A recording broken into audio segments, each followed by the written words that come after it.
ठीक है। तो अगस्त प्रस्ताव में हमने देखा कि संविधान सभा की मांग को पहली बार ब्रिटिश पार्लियामेंट द्वारा आधिकारिक रूप से स्वीकार किया गया और दोनों ने ही पार्टियों ने उसका विरोध किया। मुस्लिम लीग ने भी, कांग्रेस ने भी, दोनों के ही विरोध का मैंने कारण बता दिया था। मुस्लिम लीग ने क्यों विरोध किया था? क्योंकि उसमें उस प्रस्ताव में कहीं पर भी ये उपबंध नहीं था, ये नहीं बोला गया था कि अलग पाकिस्तान की मांग को स्वीकार किया गया।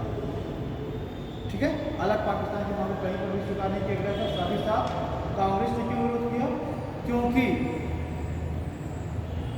क्योंकि जो है उसमें ये भी स्पष्ट नहीं था कि संविधान सभा का गठन किस तरीके से किया जाएगा, क्या उसका प्रोसीजर होगा।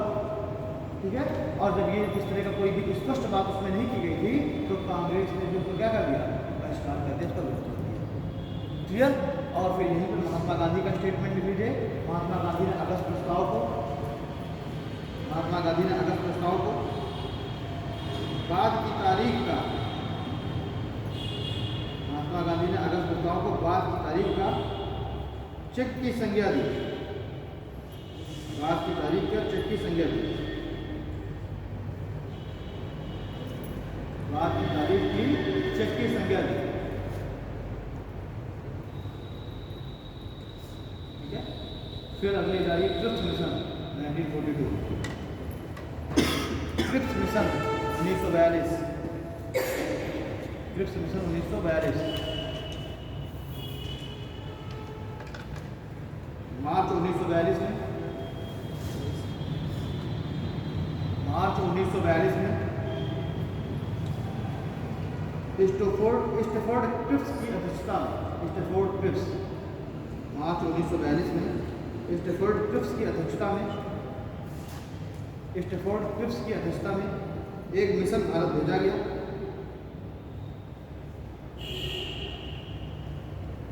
एक मिशन भारत भेजा गया।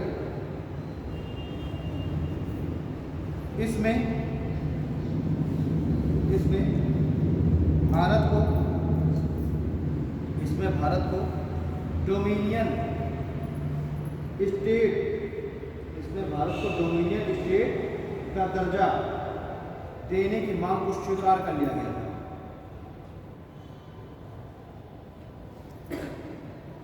तथा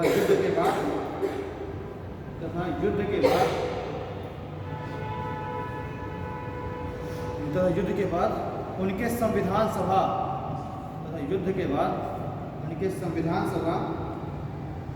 की मांग को भी स्वीकार कर लिया गया।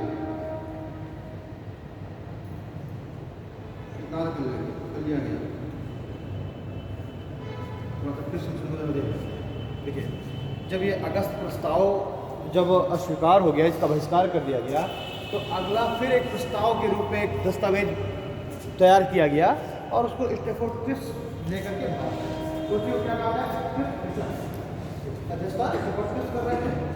इसमें क्या हुआ कि जो ब्रिटिश पार्लियामेंट है, अब उसमें जो एक नया दाव खेला, क्योंकि देखिए अभी भी इसलिए इतना वो हो रहा है क्योंकि चल रहा है ये भारत नहीं करना चाहता, बल्कि इनकी मंशा क्या है, भारत अपनी क्या करना, मदद कर लेना। भारत का यहाँ पर कांग्रेस बिल्कुल कि पहले जो है हमारी मांग मानो, तब हम तुम्हें क्या करेंगे, समर्थन नहीं। सेकंड वर्ल्ड वॉर में आवश्यकता है, क्योंकि ब्रिटिश की हालत बहुत खराब है। जापान जो है बिल्कुल आगे बढ़ा है, वहाँ जर्मनी हावी हो गया है। जापान में तो युद्ध का बिल्कुल से रूप ही बदल देता अगर जो है जापान ने अमेरिका को ना जो है छोड़ दिया होता। तो आप लोग सेकंड वर्ल्ड वॉर की बात समझ रहे हैं कि जापान बहुत पावरफुल था, हो सकता है कि नतीजे कुछ और होगा, ब्रिटेन और फ्रांस दोनों की हालत बहुत खराब होगी। ठीक है, लेकिन जापान भी नया जो पावरफुल बनता है तो फिर अपने पावर का बहुत दिखावा करना चाहता है ना। तो जापान ने तुरंत किसको छोड़ दिया, अमेरिका को जाके बमबारी कर दी पर्ल हार्बर में उसके, और अमेरिका युद्ध में कूद गया और नेता क्या किया, बमबारी खत्म हो गया। ठीक, तो यहाँ पर क्या है, ब्रिटिश जो है भारत की मदद किसी भी कंडीशन में पाना चाह रहे हैं, तो उन्होंने तुरंत को भेजना चाहिए किसी भी तरीके से कांग्रेस को क्या करेंगे, समय तो भारत का मतलब कांग्रेस, किसी भी तरह कांग्रेस को मनाइए।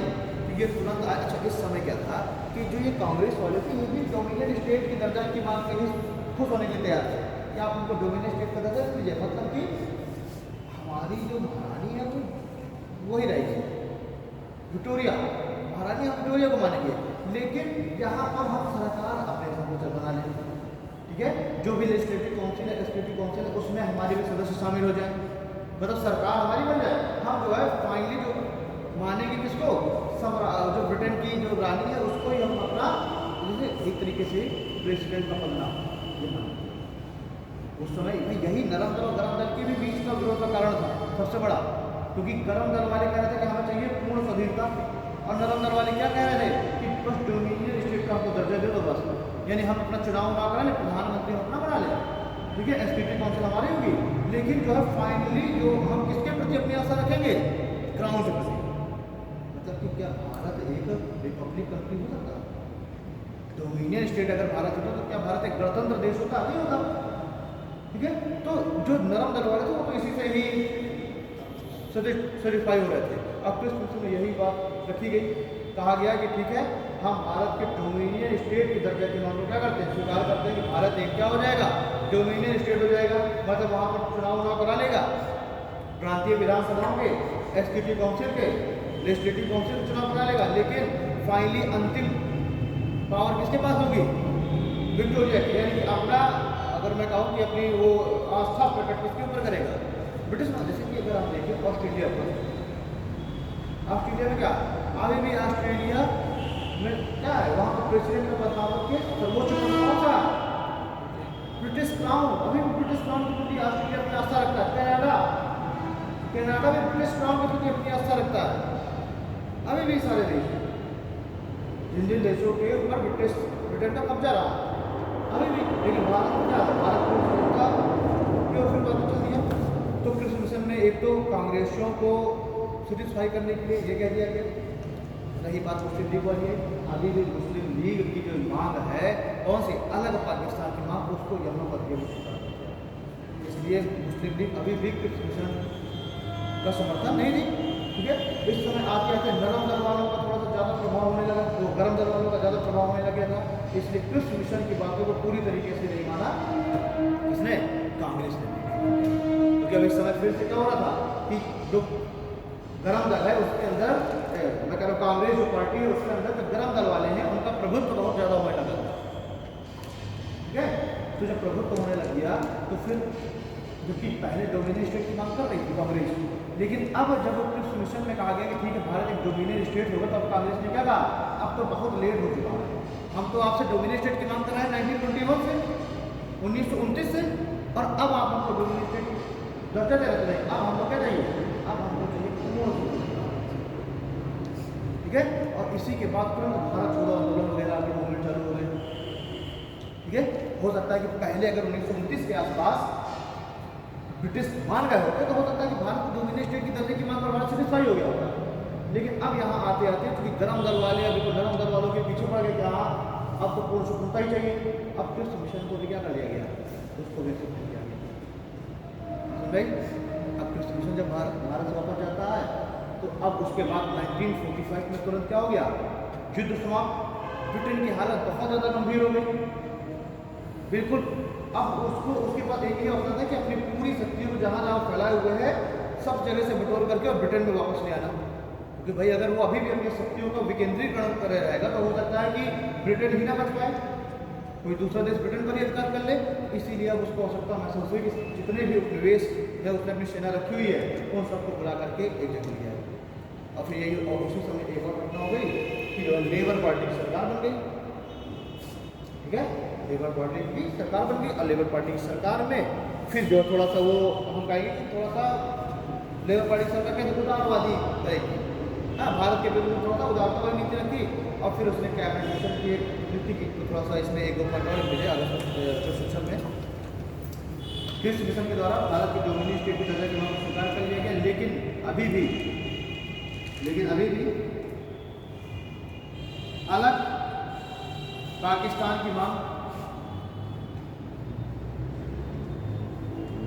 परंतु अभी भी अलग पाकिस्तान की मांग को स्वीकार नहीं किया गया, अभी भी पाकिस्तान की मांग को स्वीकार नहीं किया गया, ठीक है। इस प्रस्ताव में इस प्रस्ताव में यह भी प्रावधान था, इस प्रस्ताव में यह भी प्रावधान था कि प्रांतों को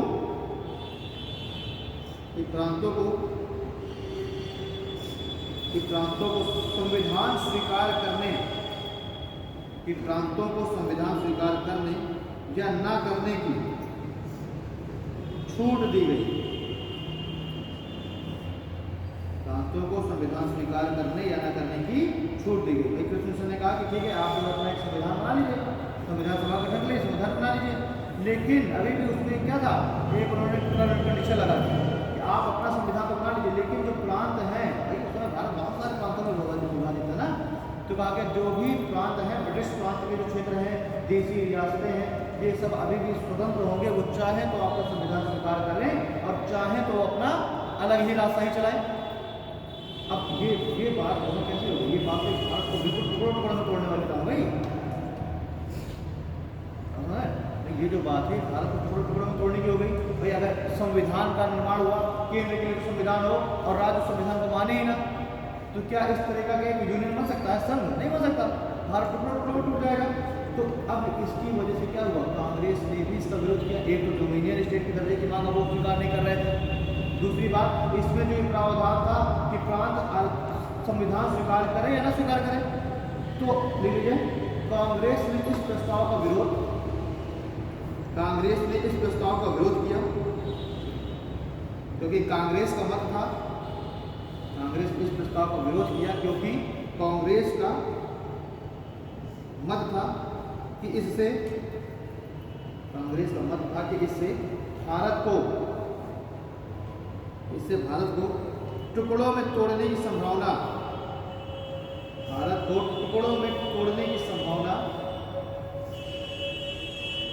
उत्पन्न हो जाएगी।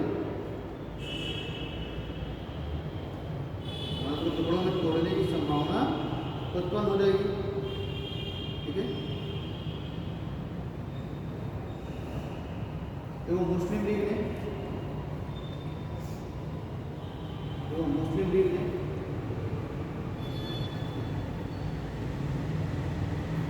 अलग पाकिस्तान की मांग अस्वीकार होने के कारण इसका विरोध किया। जो मुस्लिम लीग ने अलग पाकिस्तान की मांग स्वीकार न होने के कारण इसका विरोध किया।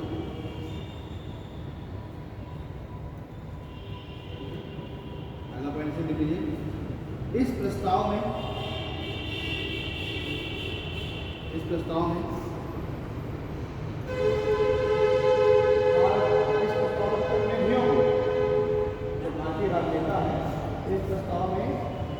प्रतिनिधियों को वास्तविक सत्ता के हस्तांतरण की कोई व्यवस्था नहीं की।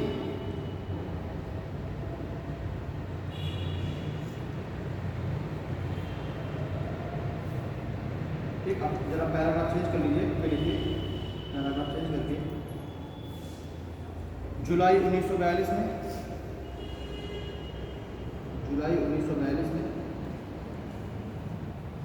वर्धा में, जुलाई 1942 में वर्धा में कांग्रेस कार्यकारिणी, जुलाई 1942 में वर्धा में कांग्रेस कार्यकारिणी में प्रस्ताव पारित किया गया। कांग्रेस कार्यकारिणी में प्रस्ताव पारित किया गया कि अंग्रेज भारत छोड़कर चले जाएं, एवं 8 अगस्त 1942 को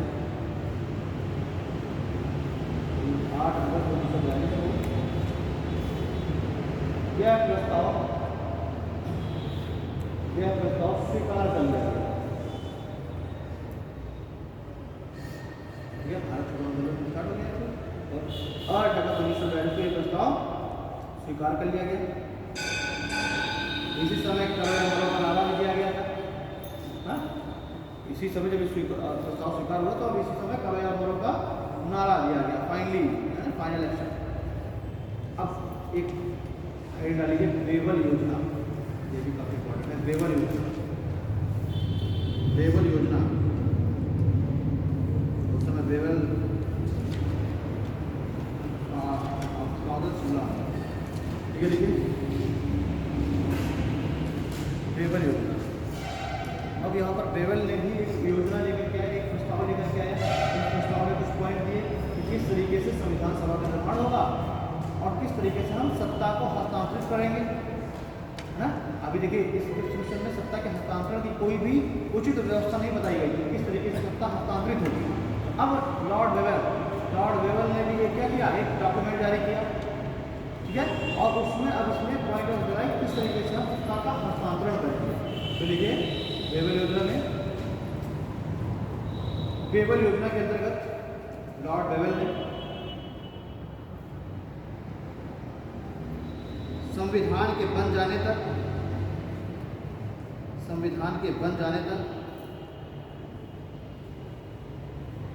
अंतरिम व्यवस्था के रूप में, संविधान के बन जाने तक अंतरिम व्यवस्था के रूप में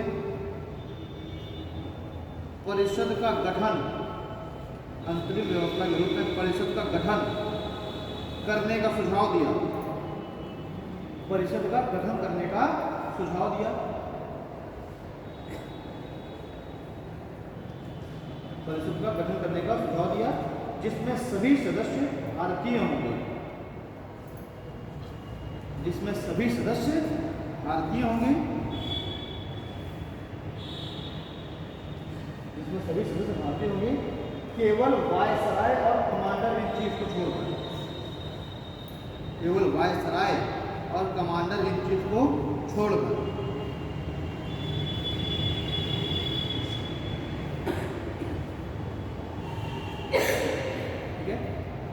यानी कि लॉर्ड वेवल ने क्या बोला यहाँ पर, लॉर्ड वेवल ने कहा कि कोई बात नहीं, हम सत्ता का हस्तांतरण बता रहे हैं कैसे होगा, संविधान सभा का आप गठन करिए। जब तक कि आपकी संविधान पूरी तरीके से आपका संविधान लागू नहीं हो जाता, तब तक क्या किया जाएगा, एक इंटरिम व्यवस्था की जाएगी। आप लोग हमेशा पढ़ेंगे ना, अंतरिम सरकार में शिक्षा मंत्री कौन थे, ठीक है।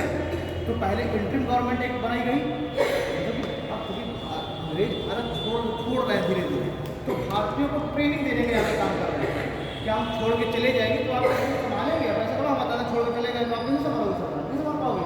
तो इन्होंने कहा कि हम आपको पहले तो सिखाएंगे कि सरकार चलाई कैसे जाती है, ठीक है। तो इन्होंने कहा आप एक प्रधानमंत्री भी आप अपॉइंट करिए, आप गृह मंत्री भी अपॉइंट करिए, आप पूरी कैबिनेट मिनिस्ट्री अपॉइंट करिए, लेकिन अभी किसके निरीक्षण में अपॉइंट करिए, वायसराय। सबसे ऊपर कौन होगा, वायसराय। वायसराय सबसे ऊपर होगा और उसके मॉनिटरिंग में, उसके नियंत्रण में, देख रेख में आप अपनी सरकार पूरी बनाइए। उस सरकार में आप प्रधानमंत्री भी बनाइए और हर एक कैबिनेट मिनिस्टर आप बनाइए, ठीक है। और उसी तरीके से आप सरकार को चलाइए। हम आपको ट्रेनिंग देंगे, वायसराय आपको बताएगा कैसे कैसे क्या क्या होना है। उसमें केवल वायसराय और कमांडर इन चीफ यानी कि सेनापति का पद होगा, यानी कि मैं कह दूँगा डिफेंस मिनिस्ट्री एक तरीके से, ठीक है। तो कमांडर इन चीफ और वायसराय दो लोग होंगे ब्रिटिश, और बाकी पूरी की पूरी उस काउंसिल के सदस्य कौन होंगे, भारतीय। ये लॉर्ड वेवल ने अपने प्रस्ताव में सुझाव दिया, ठीक है। और कहा गया जैसे ही आपका संविधान बन के तैयार हो जाएगा, थोड़ा संविधान सभा का तो इन्होंने गठन की कह दिया, चलो संविधान सभा का गठन भी करा देंगे, तो वैसे थोड़ा राज्य संविधान बन जाएगा। तो उन्होंने कहा जब तक संविधान नहीं बन जा रहा है तो आप क्या करिए, आप एक इंटरिम गवर्नमेंट आप बना लीजिए, ठीक है। और देश का एडमिनिस्ट्रेशन चलता रहेगा उससे भाई, क्योंकि वो अंग्रेज छोड़ के जाएंगे तो कोई ना कोई सरकार तो होनी चाहिए ना, लॉ एंड ऑर्डर वगैरह मेंटेन करने के लिए, कार्य करने के लिए, ठीक है। तो ये वेवल योजना अगर आपसे कोई पूछ लेता है तो आप वेवल योजना के आपको क्या आंसर देना है कि इंटरिम गवर्नमेंट के गठन का जो सुझाव है, जो प्रस्ताव है, वो इसी लॉर्ड वेवल की ही या वेवल योजना के अंतर्गत ही दिया गया है। और इसमें क्या है, एक परिषद का गठन किया जाएगा, ठीक है। तो उस परिषद में क्या होगा, सभी सदस्य क्या होंगे, भारतीय होंगे, सिर्फ दो सदस्यों को छोड़कर, कौन कौन से, वायसराय और कमांडर इन चीफ, ठीक है। चलिए ये हो गया लॉर्ड वेवल की योजना, वेवल प्रस्ताव। अब लिखिए शिमला समझौता, शिमला समझौता, ठीक है। लिखिए इसमें 5 जून 1945 से 5 जून 1945 से 14 जुलाई 1945 तक, 5 जून 1945 से 14 जुलाई 1945 तक भारतीय नेताओं का सम्मेलन बुलाया गया। इसमें वायसराय जो था, उस वायसराय कहाँ पर रहता था? वो शिमला में रहता था। जो वायसराय था वो कहाँ पर उसका अभी आ गया, ठीक है। तो वायसराय कहाँ पर रहता था? शिमला में। तो अब ये जब वेबल योजना में जब ये लोग रेडी हो गए, चलो ठीक है, ये ठीक है, इस तरीके से हम सत्ता का हस्तांतरण करेंगे, तो अब वायसराय ने क्या किया? वायसराय ने भारतीय मुख्य नेता हैं, मुस्लिम लीग वाले भी और कांग्रेसी भी, इन दोनों के जो मुख्य नेता हैं इनको बुलाया गया शिमला में, वायसराय के ऑफिस में बुलाया गया। अब वायसराय तो आएगा नहीं, से बात करने सबको बुलाया गया कि आप सभी लोग शिमला आइए, वहीं पर बैठ करके अब सारी रणनीति तैयार की जाएगी, किस तरीके से आप लोगों को सत्ता का हस्तांतरण होगा, कैसे संविधान सभा का पूरा प्रारूप, ठीक है। तो सभी भारतीय जो मुख्य नेता हैं, कांग्रेसी भी मुस्लिम लीग भी, इन सभी को शिमला बुलाया गया। लेकिन यहाँ पर भी क्या हो गया? शिमला समझौता में जो वार्ता की फेल हो गई। देख लीजिए इसको, इस पॉइंट को, सभी भारतीय नेताओं के सम्मेलन को शिमला बुलाया गया, परंतु वार्ता विफल हो गई,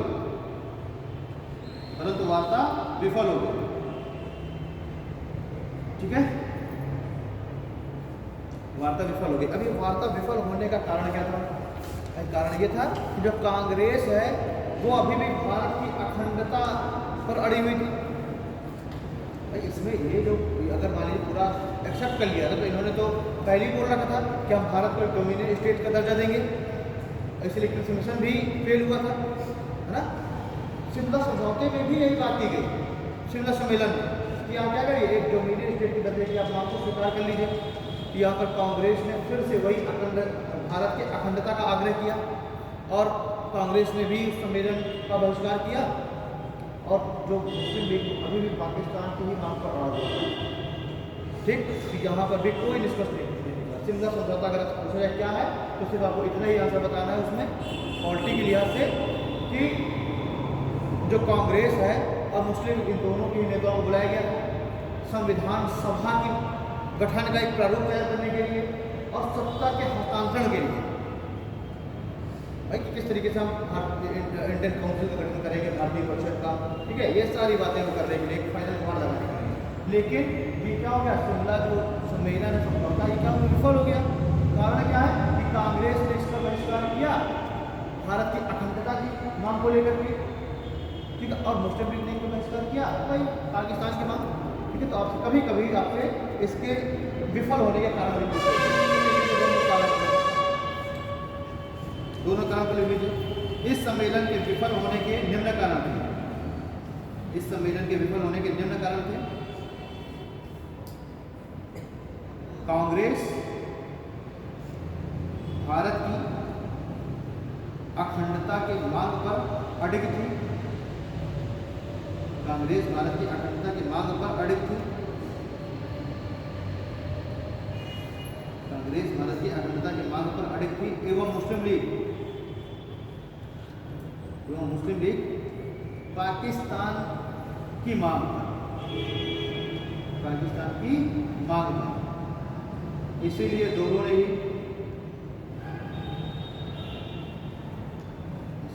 ही इस सम्मेलन का बहिष्कार कर दिया,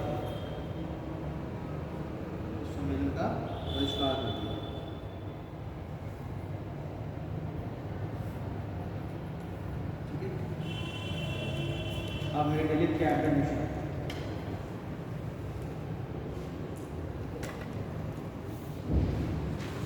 मिशन, ठीक है,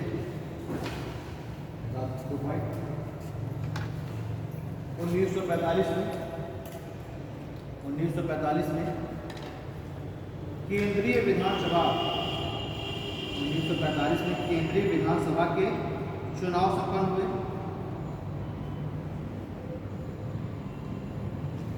1945 में केंद्रीय विधानसभा के चुनाव संपन्न हुए एवं अप्रैल 1946 में प्रांतीय विधानसभा के चुनाव भी संपन्न हो गए। अप्रैल 1946 में प्रांतीय विधानसभा के चुनाव भी संपन्न हो गए। पैराग्राफ चेक करिए, ध्यान दीजिएगा, प्रांतीय विधानसभा का बहुत योगदान आएगा उसमें संविधान सभा के गठन में, क्योंकि संविधान सभा के जो सदस्य हैं वह 389 सदस्य डिक्लेयर किए गए। संविधान सभा में कितने सदस्य होंगे? 389। अब ये अलग अलग 389 सदस्य कहाँ कहाँ से चुने जाएंगे, ये भी सो बात रखी जाएगी कि 292 जो सदस्य होंगे वो ब्रिटिश प्रांतों से होंगे, जिन क्षेत्रों पर ब्रिटिश का नियंत्रण है। 4 होंगे कौन से?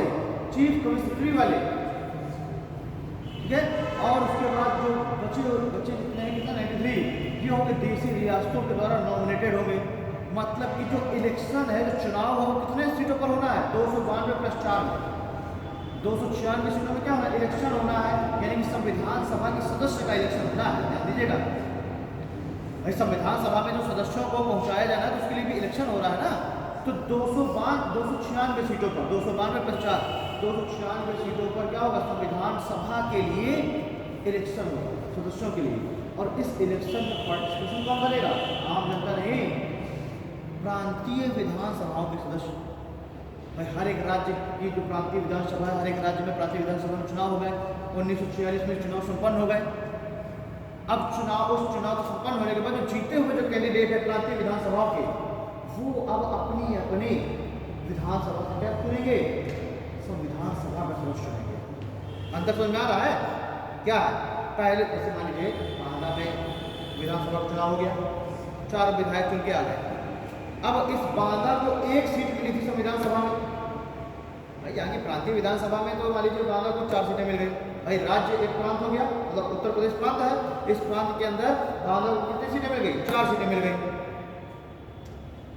अब जो बांदा है, इस बांदा का जो प्रतिनिधित्व है संविधान सभा में, वो कितना होगा? 1 सीट का होगा। भाई ये जो सीटें ही भी बांटेंगे ना, 10 लाख की जनसंख्या पर 1 सीट, तो मान लीजिए बांदा, चित्रकूट और महोबा को मिलाकर के 10 लाख की जनसंख्या है, तो बांदा, चित्रकूट और महोबा को मिलाकर के संविधान सभा में 1 सीट मिली, यानी इन तीनों जगह से मिलाकर 1 कैंडिडेट जाएगा। और इन तीनों जगह में जब प्रांतीय विधानसभा का चुनाव हुआ तो मान लीजिए बांदा विधानसभा से 4 सदस्य चुन गए, चित्रकूट विधानसभा से कुछ सदस्य चुन गए, महोबा से कुछ सदस्य चुन गए, मान लीजिए टोटल 12-13 सदस्य चुन गए प्रांतीय विधानसभा के चुनाव में। अब ये 12-13 सदस्य मिल करके एक कैंडिडेट को अपॉइंट करें, मतलब चुनेंगे, और कहाँ पे देंगे? संविधान सभा में। तो एक बात बताओ, ये भी तो एक तरीके से चुनाव ही हुआ, बस क्या है ये? अप्रत्यक्ष चुनाव है। जनता ने संविधान सभा के एक सदस्य को जनता ने नहीं चुना, लेकिन जनता ने किसको चुना था? उन 12 प्रांतीय विधानसभा को सदस्यों को।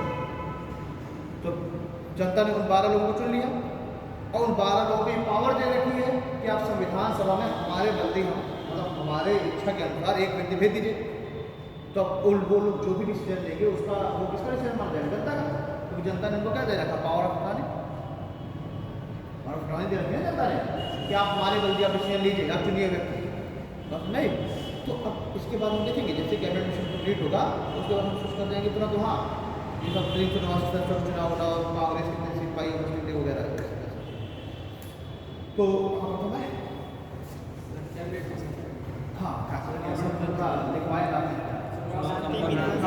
ठीक है। तो 1946 में प्रांतीय विधानसभा के चुनाव संपन्न हुए।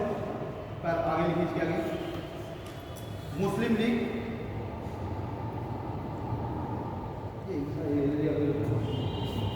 थोड़ा सा ऐसा करते हैं, प्रांतीय विधानसभा का चुनाव हो गया, थोड़ा सा कैबिनेट मिशन के बारे में, ठीक है। देखिए 1945 में ब्रिटिश संसद के कैबिनेट मिनिस्टर, 1945 में ब्रिटिश संसद के कैबिनेट मिनिस्टर पैट्रिक लॉरेंस ने पार्लियामेंट में घोषणा की कि वायसराय की सहायता हेतु एक 3 सदस्यीय कैबिनेट मिशन भारत जाएगा। एक 3 सदस्यीय कैबिनेट मिशन भारत जाएगा, ठीक है। ये वायसराय किस तरीके की सहायता करने के लिए कैबिनेट मिशन भरा जा रहा है? पूछे ना कि वायसराय किस तरीके की सहायता करने का कैबिनेट मिशन भरा जा रहा है? अरे भैया इस समय सारी बात ही चल रही है ना, भारत की संविधान सभा का निर्माण कराना, भारत को सत्ता का हस्तांतरण करना। तो कौन करेगा सत्ता का हस्तांतरण? वायसराय ही तो करेगा ना, क्योंकि वायसराय ही तो भारत में सर्वोच्च पद है, क्राउन का प्रतिनिधि है, तो वही तो सत्ता का हस्तांतरण करेगा। तो अब वायसराय चला गया, तो वायसराय को भी तो कुछ ना कुछ वो देना पड़ेगा ना, सुझाव वगैरह, ठीक है। तो वायसराय किस तरीके से सत्ता का हस्तांतरण करे, ठीक है, पूरी प्रक्रिया वगैरह। तो इस वायसराय के इस कार्य में छोटा मोटा काम हुआ है, एक बड़ा काम है ना कि छोड़ के चले जाना, पूरे सत्ता का हस्तांतरण कर देना। तो अब वायसराय की इसी सत्ता के हस्तांतरण में मदद करने के लिए कैबिनेट मिशन भारत जाने का क्या कर रहा है, योजना बना रहा है। और लॉर्ड पैट्रिक लॉरेंस ने क्या किया, पार्लियामेंट में ये क्या कर लिया, बिल पास करा लिया कि वायसराय की सहायता करने के लिए एक कैबिनेट मिशन भारत जाएगा। कितने सदस्य? 3 सदस्य। और ये फलस्वरूप एक 3 सदस्यीय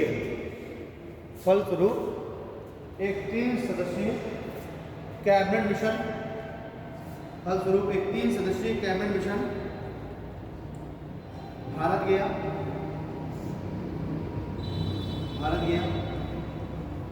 जिसकी अध्यक्षता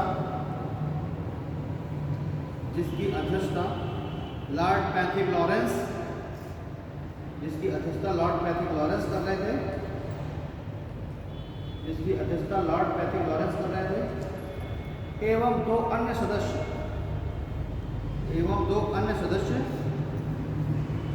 स्टेफोर्ड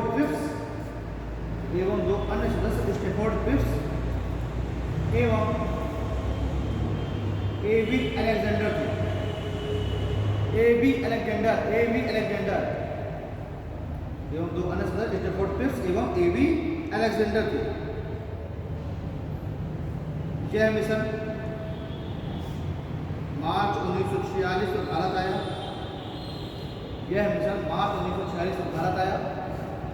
एवं मई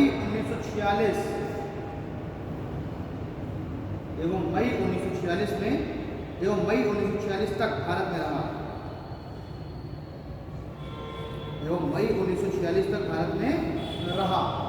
ठीक है, अगली लाइन चलिए। इस मिशन ने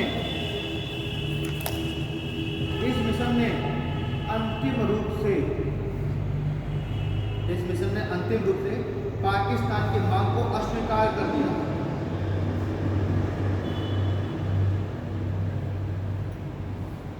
ठीक है, और इस मिशन ने अंतिम रूप से पाकिस्तान की मांग को अस्वीकार कर दिया एवं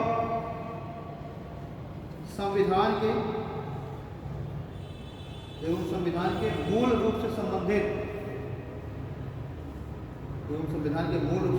कुछ सिफारिशें की।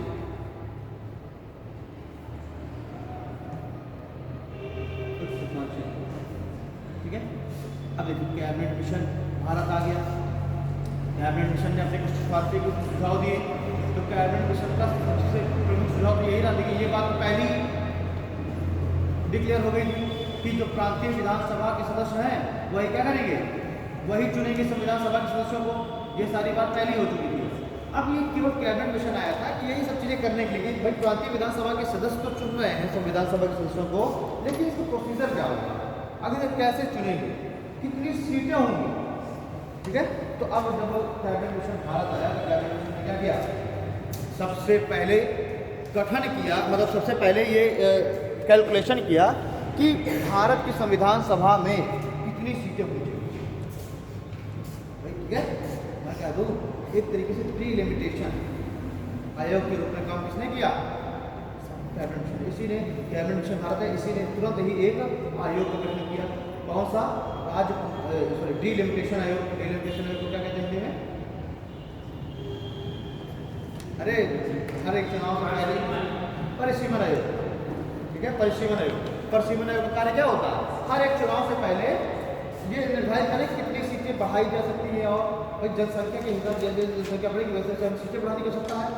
तो डिलिमिटेशन आयोग ने 2002 में भी बोल दिया था 2026 तक सीटें यही रहेगी। अभी बजट तय करने 2026 में फिर से एक बार डिलिमिटेशन आयोग अपना कार्य करेगा और जितनी सीटों की आवश्यकता और ज़्यादा बढ़ाने की है फिर तय करी जाएगी, क्योंकि 2026 तक सीटें कन्फर्म है। तो इस कैबिनेट मिशन ने क्या किया, एक परिसीमन आयोग का गठन किया। और परिसीमन आयोग क्या करेगा, परिसीमन आयोग देखेगा कि आखिरकार हमें भारत की संविधान सभा में कितने सदस्यों की आवश्यकता है। तो जितने भी भारत की संविधान सभा में सदस्य होंगे, सीधी सी बात है कि जितनी भारत की जनसंख्या है, भारत की जितनी जनसंख्या है, उसी के आधार पर क्या होंगे, संविधान सभा के सदस्य होंगे। तो इसका भी एक क्या किया जाएगा, एक पैरामीटर लिया जाएगा। तो इस कैबिनेट मिशन ने बोला कि भारत की 10 लाख जनसंख्या के ऊपर एक सदस्य होगा या एक सीट होगी। कहाँ, संविधान सभा में। भारत की 10 लाख जनसंख्या के ऊपर एक सीट होगी संविधान सभा में। उस समय भारत की जो जनसंख्या थी वो थी लगभग 39.5 करोड़ मान लो, लगभग, हाँ ठीक है, लगभग 40 करोड़, लगभग मान तो लेकिन नहीं, लगभग 40 करोड़ की जनसंख्या थी भारत में कुल। 10 लाख की जनसंख्या पर एक सदस्य चुना जाना था। तो टोटल इसने कहा कि कुल संविधान सभा में 389 सदस्य होंगे, लगभग 39 समथिंग करोड़ थे। तो इन्होंने कितने सदस्य निर्धारित किए कि संविधान सभा में कुल 389 सदस्य होंगे। 10 लाख जनसंख्या के ऊपर एक सदस्य, कुल 389 सदस्य संविधान सभा में। तो अगर आपसे कभी पूछ लिया जाए इनकेस कि संविधान सभा के सदस्य हैं, उनका जो पैरामीटर था वो किस आधार पर था, जनसंख्या के आधार पर, कितनी जनसंख्या पर एक सीट, 10 लाख जनसंख्या पर एक सीट, टोटल कितनी सीटें, 389। अब कहा गया कि भैया ये 389 सीटें हैं, ये 389 सीटें तो पूरे भारत का प्रतिनिधित्व कर रही है ना। लेकिन इस पूरे भारत में कुछ क्षेत्र ऐसे हैं जो ब्रिटिश के अधीन चले गए हैं, कुछ क्षेत्र ऐसे हैं जो क्या है, जो ब्रिटिश के अधीन है डायरेक्ट, जिस पर अब ब्रिटिश ने कब्जा कर लिया। जैसे बंगाल हो गया, मद्रास, मैसूर के क्षेत्र हो गए, इनमें क्या है, ब्रिटिश ने अपना डायरेक्ट नियंत्रण स्थापित कर रखा है। लेकिन कुछ क्षेत्र अभी भी ऐसे हैं जो ब्रिटिश के अधिकार में नहीं है। जैसे कि हम देखेंगे राजस्थान के बहुत सारे रजवाड़े हैं, ठीक है, कुछ और हैदराबाद के कुछ क्षेत्र हैं, है ना, हैदराबाद के कुछ क्षेत्र हैं। तो कुछ क्षेत्र ऐसे हैं जो अभी भी ब्रिटिश के डायरेक्ट नियंत्रण में नहीं है, अभी भी वो क्या है, अभी भी वो राजा रजवाड़ों के नियंत्रण में है। तो कहा गया कि अब क्या कहते हैं, जो 389 सीटें हैं कुल संविधान सभा में, 389 सीटें हो गई, लेकिन अब इसमें अलग अलग भी रिप्रेजेंटेशन देना है ना। तो इसमें कहा गया कि भाई कुछ सीटें इसमें से होंगी ऐसे क्षेत्रों की जो ब्रिटिश नियंत्रण में है डायरेक्ट, ठीक है। तो ऐसी सीटें बोली गई कि कितनी होंगी, 292 ऐसे क्षेत्र जो डायरेक्ट ब्रिटिश के नियंत्रण में है, तो उसको कितनी सीटें दी गई, 292 सीटें, ठीक है। फिर कहा गया ऐसे क्षेत्र जहां पर ब्रिटिश चीफ कमिश्नरी है, यानी कमिश्नरी चल रही है वहां पर, ठीक है, चीफ कमिश्नरी वाले क्षेत्र है। तो 4 क्षेत्र ऐसे चीफ कमिश्नरी वाले, कौन कौन से,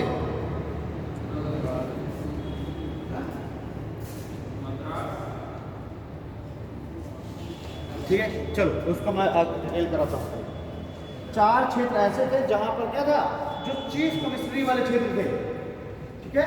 और उसके बाद 93 सीटें ऐसे क्षेत्रों को दी गई जहां पर देसी रियासतें अभी भी थी।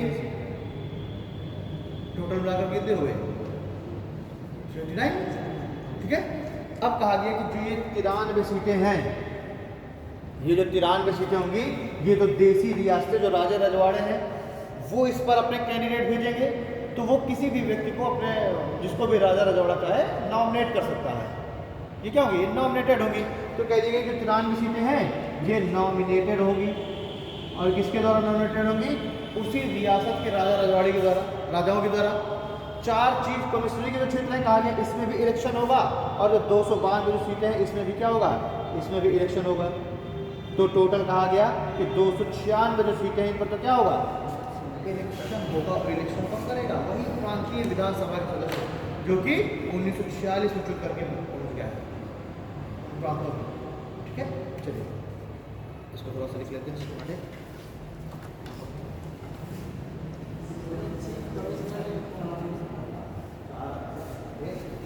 जैसे कि आज की यूनिट जैसे क्या यूनियन टेरिटरी, वही जो 4 चीफ मिनिस्ट्री, डायरेक्ट नियंत्रण का British parliament, direct British crown का डायरेक्ट नियंत्रण, समझ ना, वो गवर्नर के अंतर्गत नहीं है, सॉरी वायसराय के, 4 चीफ मिनिस्ट्री के क्षेत्र है वो वायसराय के नियंत्रण में नहीं है। इन चारों क्षेत्रों पर नियंत्रण डायरेक्ट किसका है? ब्रिटिश क्राउन का, ब्रिटिश पार्लियामेंट सीधे नियंत्रण रखते हैं। ठीक है, वो थे 4 चीफ, यही सीधे आप देख सकते हैं। आज के जो यूनियन टेरिटरी है बिल्कुल ऐसे ही क्या थे उस समय के चीफ कमिश्नरी, कमिश्नर होता था हेड। ठीक है, अभी भी हम देखेंगे ना यूनियन टेरिटरी में क्या राज्यपाल होता है, क्या यूनियन टेरिटरी में क्या राज्यपाल होता है? यूनियन टेरिटरी में सीधे जो प्रेसिडेंट है डायरेक्ट अपने नियंत्रण में रखता है। यूनियन टेरिटरी में अगर कुछ को छोड़ दिया जाए रात को, तो बाकी में क्या है, बाकी स्टेट गवर्नमेंट काम करती है क्या? राज्य विधानसभा नहीं होती भाई। 3 ही अच्छा, कौन कौन से 3 ऐसे यूनियन टेरिटरी है जहां पर उसकी स्वयं की राज्य विधानसभा है? पहला ही है पौंडीचेरी है। मैं क्या कह रहा हूँ, राज्य विधानसभा, वहां पर तो उपराज्यपाल है, लेफ्टिनेंट गवर्नर भेजेगा था निर्मल को, तो वहां पर है उपराज्यपाल का पद है वहां पर, उसको क्या बोलते हैं? उपराज्यपाल। दिल्ली में उसे क्या बोलते हैं? Lieutenant governor. ठीक है, तो ये जो लेफ्टिनेंट गवर्नर उपराज्यपाल का पद है, तो ये राष्ट्रपति क्या कर रहा है? डायरेक्ट सीधे एक व्यक्ति को भेज दे रहा है कि तुम सीधे मुझे रिपोर्ट करो। उनमें किसी भी तरीके की कोई भी विधानसभा नहीं है कि जो उसका हस्तक्षेप कर सके। वो सीधे रिपोर्ट किसको भेजेगा? राष्ट्रपति। राष्ट्रपति का सीधा नियंत्रण है। अब कुछ यूनियन टेरिटरी, जैसे दिल्ली, पौंडीचेरी और जम्मू कश्मीर, ये 3 यूनियन टेरिटरी है जहाँ उनकी स्वयं की विधानसभा है, यानी वहाँ की भी प्रांतीय सरकार का भी गठन होता है और साथ ही साथ राष्ट्रपति का भी एक स्पाई वहाँ पर अपॉइंट है। दिल्ली में देखिए ना, हमेशा केजरीवाल नहीं चिल्लाते रहते कि एलजी जो है, एलजी के दफ्तर के बाहर बैठा हुआ है, उसके एलजी के दफ्तर के बाहर एलजी कौन है? वो राष्ट्रपति का सीधा आदमी, डायरेक्ट उसको रिपोर्ट करेगा सीधे। वो हर छोटी छोटी बात पे केजरीवाल की दिग्गज से करना तुरंत रिपोर्ट करेगी। ठीक है, ज़्यादा पावर किसको है? ज़्यादा पावर प्राप्त है प्रेसिडेंट को, केंद्र को ज़्यादा पावर प्राप्त है। इसीलिए दिल्ली में अगर हम देखें तो दिल्ली में क्या पुलिस केजरीवाल के हाथ में है? नहीं है।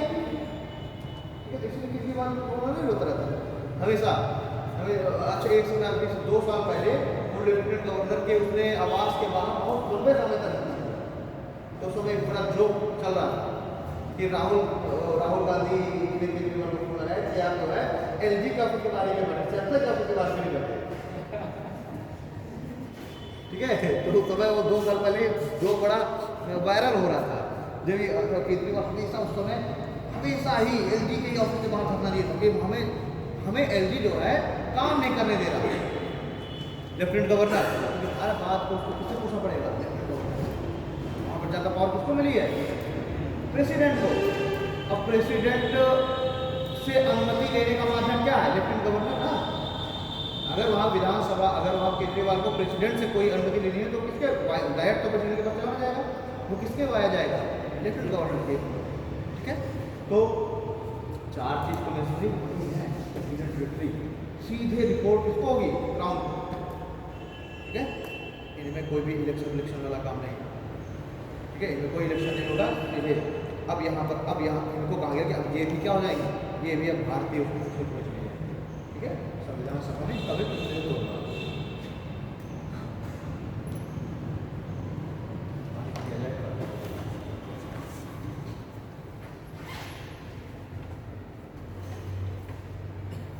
कल तक ये कल पहली क्लासेस कौन सी सब पढ़ाऊंगा मैं? कल आपका पेपर कंप्लीट हो जाएगा। कल के पेपर में कभी तक का आएगा। ठीक है, कल का जो पेपर है उसमें कल तक का ही पूछ जाएगा। पढ़ा हो तो चाहे तो जरा तो अपना टिक कर देंगे।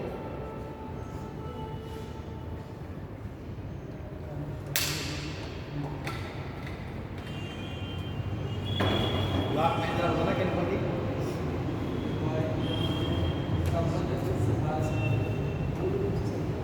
कुछ सिफारिशें की हैं। अब हेडिंग है अंतरिम सरकार।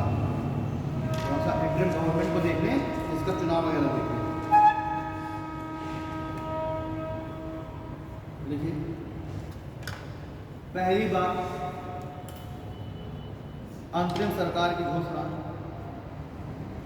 24 अगस्त 1946 को की गई।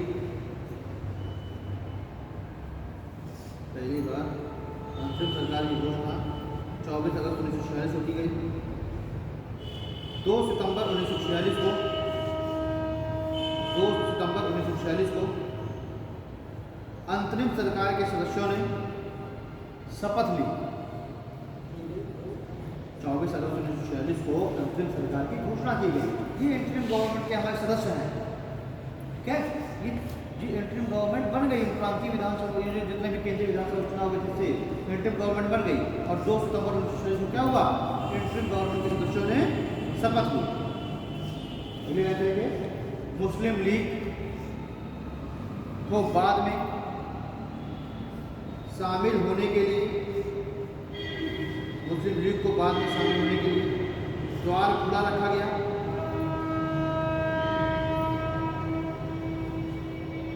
मुस्लिम लीग को बाद में शामिल होने के लिए द्वार खुला रखा गया। अक्टूबर के अंत तक में वायसराय मुस्लिम लीग को सरकार में लाने में सफल हुआ। अक्टूबर के अंत में वायसराय मुस्लिम लीग को सरकार में लाने में सफल रहा। और 26 अक्टूबर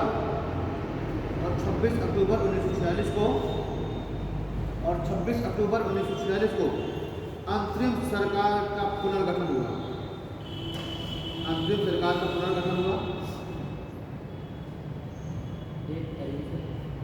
26 अक्टूबर 1946 को अंतरिम सरकार का पुनर्गठन हुआ। और अब मुस्लिम लीग भी सरकार का अंग बन गई।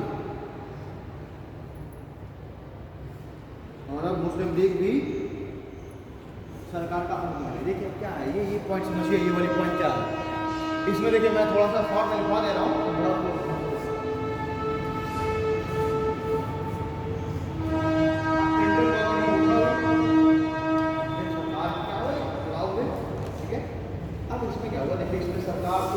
सरकार को सारी पार्टियां मिलकर के बनाई ना, चुनाव वगैरह हुए थे। अभी अगर पता होगा कि चुनाव हुए तो कौन कितनी सीटें पाए, तो लेकिन चुनाव हुए। अब जब चुनाव हो रहे थे तो मुस्लिम लीग किसी बात पर अड़ी हुई कि हमें क्या चाहिए, हमें चाहिए अलग पाकिस्तान। तो मुस्लिम लीग ने सरकार को शामिल होने से इनकार कर दिया। मुस्लिम लीग ने क्या कहा, सरकार में शामिल ही नहीं होंगे। ठीक है, कांग्रेस ने और कुछ जो छोटी पार्टी में या फिर कहते हैं निर्देश सदस्य हैं, उन्होंने कांग्रेस को समर्थन नहीं किया और उन्होंने सरकार बनाई है। ठीक है, लेकिन मुस्लिम लीग कभी सरकार में शामिल नहीं, इसने क्या किया, सरकार को बाइकआउट कर दिया। लेकिन लोग यार एक बड़ी पार्टी, वही बड़ी पार्टी थी, एक कांग्रेस एक मुस्लिम लीग। अब मुस्लिम लीग कितनी भी सीटें पाई तो उसमें उतने लोगों का तो समर्थन था ही ना। तो अगर मुस्लिम लीग को सरकार में शामिल न किया जाए, सीधी सी बात है कि उन लोगों का आपने समर्थन नहीं लिया। भाई वो जो मुस्लिम लीग को जिन्होंने वोट देकर जिताया है, तो अब क्या वो लोग आपकी इस सरकार पर आस्था रखेंगे? नहीं रखेंगे, सीधी सी बात है। तो अब जरूरी क्या है, मुस्लिम लीग को भी किसी भी तरीके से समझा बुझा करके शामिल कराना सरकार। ठीक है, लेकिन यहाँ पर मुस्लिम लीग वही पाकिस्तान की मांग को लेकर के खड़ी हुई थी और उसमें सरकार नहीं शामिल, फिर हमको सरकार में शामिल नहीं करता। भाई मांग नहीं मान रहा है, ठीक है, तो मुस्लिम लीग ने सरकार में शामिल नहीं किया। अब सरकार में शामिल हुई तो कांग्रेस में सरकार बना ली, लेकिन अभी भी कुछ सीटें छोड़ी गई कि अगर भविष्य में मुस्लिम लीग आना चाहे, शामिल होना चाहे तो हो सकता है। ठीक है, कुछ सीट अभी भी खाली रखी है।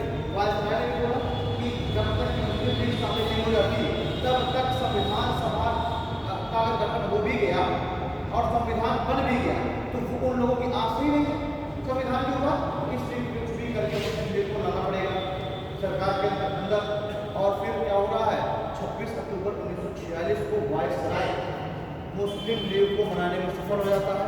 और 26 अक्टूबर 1946 को उस टर्म एंड कंडीशन के साथ आधे बल से मुस्लिम लीग इंटरिम गवर्नमेंट में शामिल होती है। और फिर हम देखेंगे 26 अक्टूबर 1946 को क्या हो रहा है, सरकार का पुनर्गठन हो रहा है फिर, और इंडिया का तली वगैरह क्या ये सब अब शामिल होते हैं इंटरिम गवर्नमेंट में। बाद में फिर उनको बनाया था ना प्राइम मिनिस्टर, तो ये सब जो है ये शामिल होते हैं बाद में 26 अक्टूबर 1946 के बाद। ठीक, अब जब ये शामिल हो गए इंटरिम गवर्नमेंट में, इंटरिम गवर्नमेंट बन गई। अब बात आनी थी भैया ये चुनाव की, ठीक है, इंटरिम गवर्नमेंट तो बन गई, लेकिन अब संविधान देखिए, एक इंटरिम गवर्नमेंट बनना एक अलग बात है, इंटरिम गवर्नमेंट पहले बन गई, अब वो सीखने के लिए एडमिनिस्ट्रेशन चलाने के लिए, ठीक है। लेकिन अब इंटरिम गवर्नमेंट बनने के बाद अगला पड़ाव क्या था, अगला पड़ाव संविधान सभा के सदस्यों को चुनाव कराना। अगला पड़ाव क्या था, संविधान सभा के सदस्यों का चुनाव कराना। ठीक, अगला पड़ाव था संविधान सभा के सदस्यों का चुनाव कराना। अब जब जो है फिर से बात है संविधान सभा के दूसरे चुनाव में, तो उसमें क्या हो गया, उसमें फिर बहुमत पा गई कौन, कांग्रेस।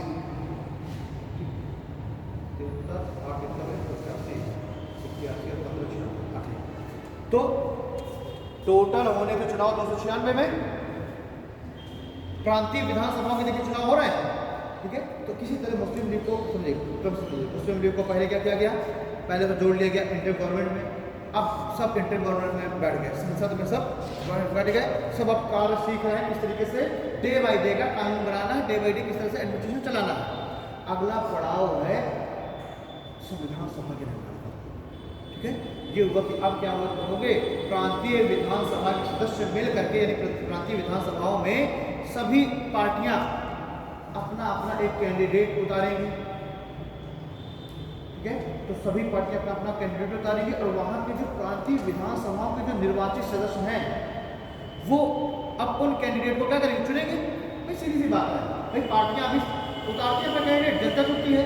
यहाँ पर क्या है, पार्टियां अपना कैंडिडेट उतारेंगी उन प्रांतीय विधानसभा में, और वहाँ के जो प्रांतीय विधानसभा के चुने हुए सदस्य हैं, जो पहले जो चुनाव हो चुका है, वो अब चुनेंगे उन सदस्यों को, चाहे मुस्लिम लीग का चुन ले, चाहे कांग्रेस चुन ले, बात एक ही है। और चाहे कोई निर्दलीय भी खड़ा हो जाए ये तो उसको चुन ले, और जब चुन लेंगे तो कहाँ जाएगा, तो विधानसभा में आ जाएगा। बात समझ आ रही दीपिका, नींद आ रही है क्या, बोरिंग लग रहा है क्या, ठीक है। तो 296 देखिए फाइनली गोल क्या है, फाइनली गोल है 296 सदस्यों का चुनाव, फाइनल गोल है 296 सदस्यों का चुनाव। क्या वो इंटरिम गवर्नमेंट बन चुकी है, अंतरिम सरकार, मुस्लिम लीग कांग्रेस उसमें डे बाई डे का एडमिनिस्ट्रेशन चला रहा है।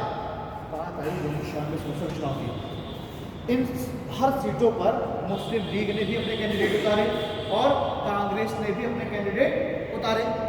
लेकिन जब इसका रिजल्ट आया तो देखिए क्या हुआ, 296 में से 208 सीटों में कौन मिल गई, 208 सीटें मिल गई कांग्रेस को। 296 में चुनाव हो रहा है, 208 सीटें मिल गई कांग्रेस को, ठीक है। 73 सीटें मिली किसको, मुस्लिम लीग को, और 15 जो सीटें हैं वो कौन थी, निर्दलीय या फिर कोई छोटे मोटे दल। टोटल कितने हो गए, 296। अब जब मुस्लिम लीग को बड़ा भरोसा था हम बहुत अच्छा काम करेंगे, लेकिन मुस्लिम लीग को जो मुस्लिम बाहुल्य वाले क्षेत्र थे, यानी कि पश्चिमी पंजाब और पूर्वी बंगाल, इन क्षेत्रों में इसको ज़्यादा सीटें मिली, बाकी क्षेत्रों में इसको बहुत कम सीटें मिली। तो ये क्या है, अब एक बार बताओ, 296 सदस्य हैं, संविधान सभा अगर किसी कानून को बनाएगी और उसमें सभी सदस्यों का अपना अलग अलग राय होगा, तो ये क्या होगा कि चलिए हम ऐसा करते हैं, वोटिंग कर लेते हैं कि कौन इसके पक्ष में है कौन नहीं पक्ष में। तो वोटिंग का डिसीजन कैसा होगा, 50% में से भाई आधे सदस्य जिधर हो जाएंगे, चाहे हाँ में हो जाए चाहे ना में हो जाए, वही कानून क्या हो जाएगा, ऐसा मान लिया जाएगा। तो 296 का आधा कितना होगा, 148, और कांग्रेस को कितनी सीटें मिली, 208। मुस्लिम लीग ने कहा ये तो और खतरनाक बात हो गई भाई। अच्छा, इनको बना लिया गया था, मुस्लिम लीग को बनाया ही थी शर्त पर, वायसराय ने कहा कि आप अपनी पाकिस्तान की मांग को आप क्या कर दिए, भूल जाइए, हम आपको अलग क्या दे रहे हैं, अलग निर्वाचन क्षेत्र दे रहे हैं, मैं देश ना अलग कराइए, हम आपको ऐसा करेंगे, हम आपको निर्वाचन क्षेत्र अलग दे देंगे। मान लीजिए सपोज एक्स कोई क्षेत्र दे दिया मुस्लिम लीग को, वहाँ पर मुस्लिम लीग का ही सदस्य खड़ा होगा अब, और सिर्फ मुस्लिम कैंडिडेट ही क्या करेगा, उसमें वोट देगा सीधे। तो वायसराय ने इस बात पर इसको एग्री कर लिया था कि हम आपको क्या कर देंगे, पृथक निर्वाचक क्षेत्र अब पृथक निर्वाचक मंडल की आपको दे देंगे, आप बढ़िया आराम से अपना कैंडिडेट खड़ा करिए और वहाँ जो है जिताइए, क्या दिक्कत है। मुस्लिम लीग भी एग्री, चलो ठीक है, चलो पाकिस्तान अब भाई वो भी देख ली कि हर बार कागज प्रस्ताव में नहीं माने, कि मोशन में नहीं माने, कैबिनेट मिशन में नहीं माने। अब इधर जवाहरलाल नेहरू और ये सब भी जो बड़े नेता थे ये भी जिन्ना से कह रहे हैं कि यार तुम्हारे इस चक्कर में आज़ादी भी ना मिलेगी, इसलिए पहले आज़ादी ले लेते हैं, बाद में हम लोग अपना समझ लेंगे, ठीक है।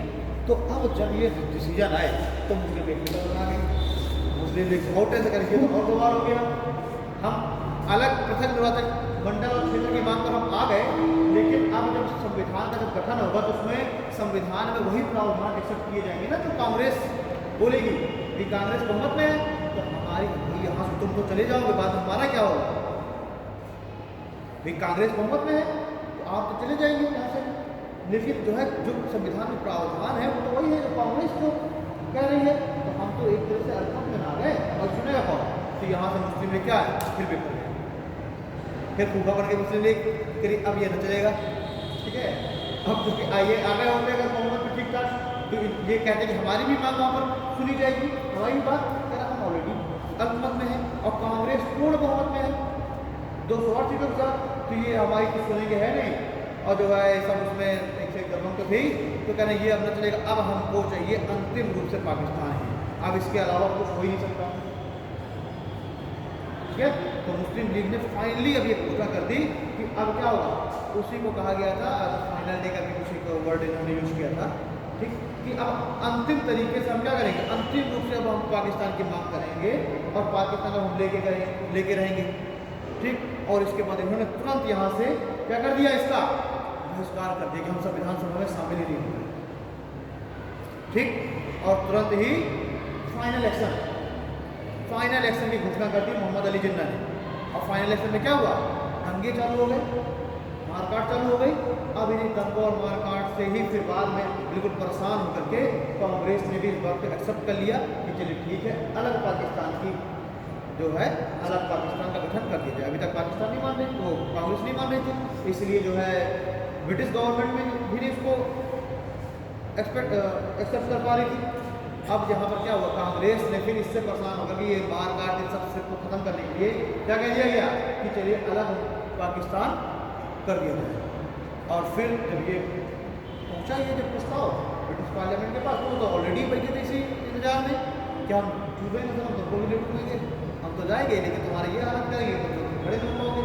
तो उन्होंने तुरंत क्या कर दिया, एक्सेप्ट कर लिया इस बात को, ठीक है पृथक पाकिस्तान किया जाएगा, ठीक।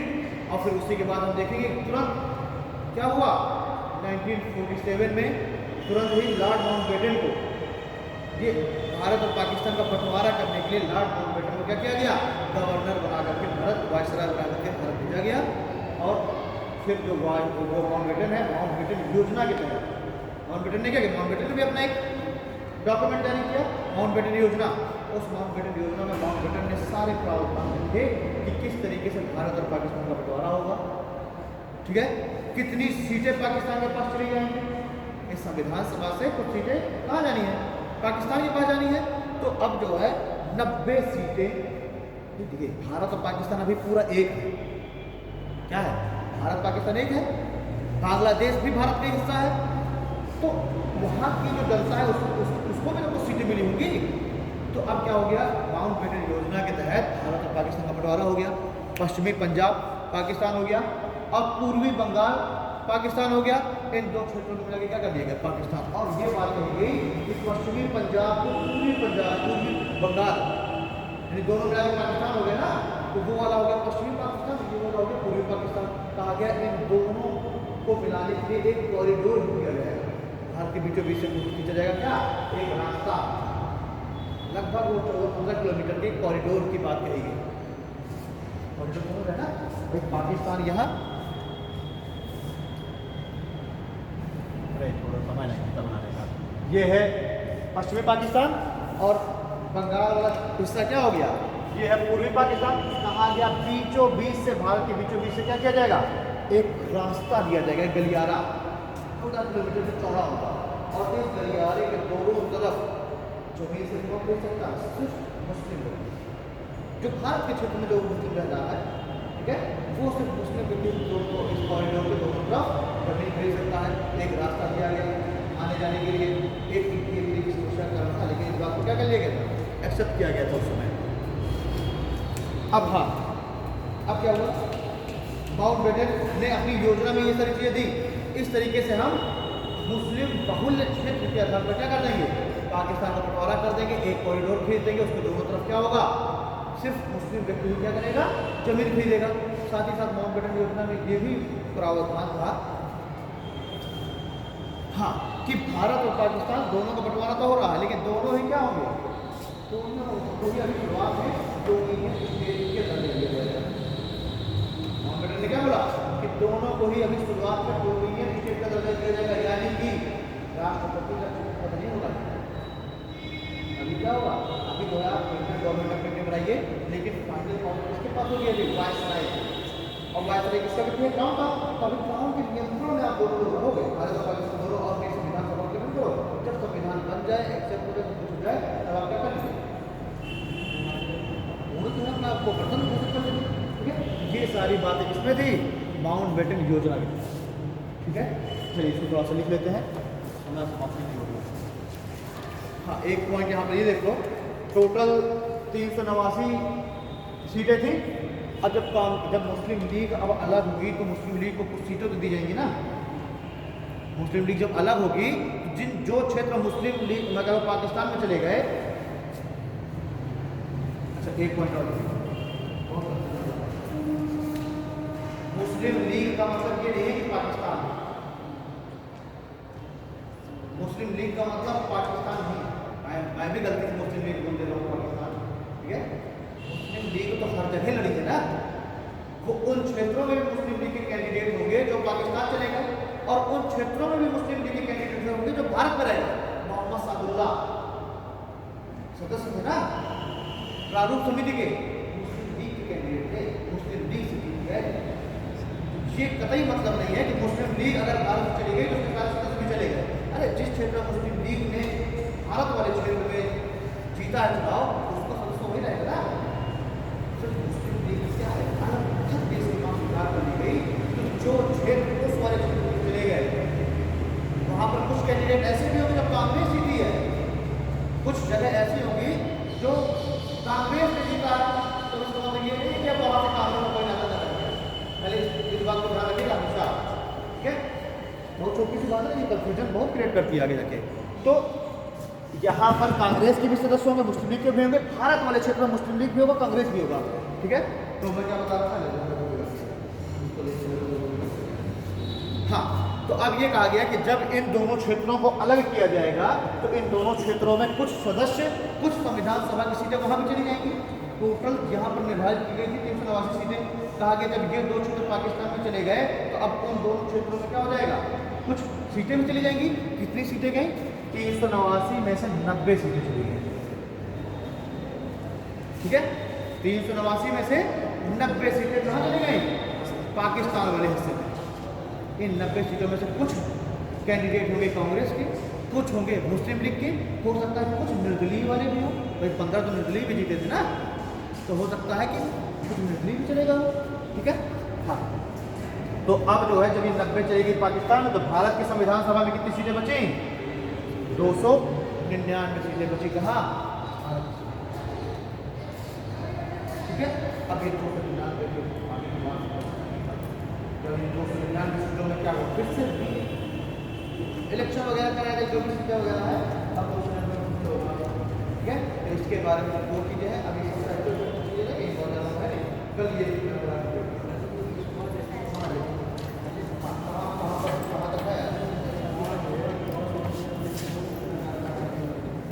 ठीक है।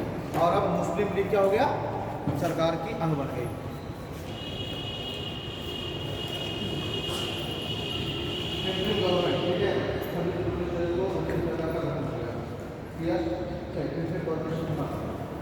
हम लोग बात करेंगे मैंने सत्रह आपको दिया है, माउंटबेटन योजना क्या है और 1947 का भारत स्वतंत्रता अधिनियम।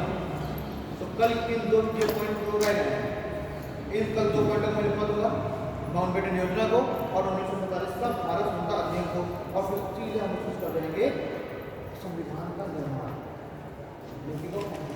और वहाँ पर हमें फिर से बात करना है। ये सारे पॉइंट हैं इनको हम लोग वहाँ पर यहाँ पर मैंने सिर्फ समझाया है रिलेट करने के लिए।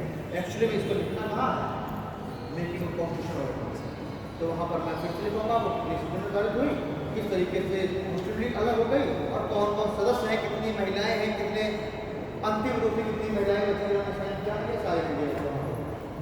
ठीक है, यहाँ पर कोई डाउट यहाँ तक चीजें समझ में आ रही है? तो